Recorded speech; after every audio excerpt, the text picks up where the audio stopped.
অল্প তেলে খুব মচমচে করে বেগুন ভাজা যাবে। আর এই বেগুন ভাজাগুলো দীর্ঘক্ষণ মচমচে থাকবে। তো সেই জন্য আমি এখানে কালো বেগুন চাকচাক করে কেটে নিয়েছি, আর তারপর এখানে আমি লবণ, হলুদের গুঁড়া আর মরিচের গুঁড়া মাখিয়ে রেখে দিলাম ১ ঘন্টার জন্য। কমপক্ষে ৪০ মিনিট রাখতেই হবে।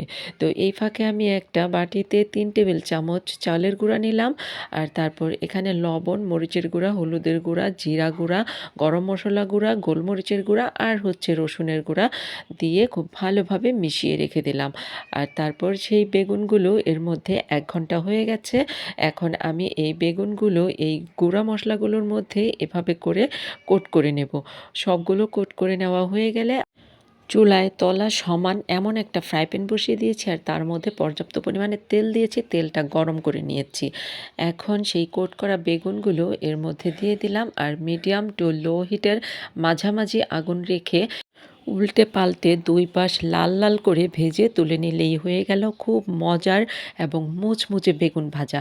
এই মুচমুচে বেগুন ভাজাগুলো কিন্তু অনেকক্ষণ ধরে মুচমুচে থাকবে, আর এই বেগুনগুলো তেল শুষে নেবে না, তাই পরবর্তীতে তেল ছাড়বেও না।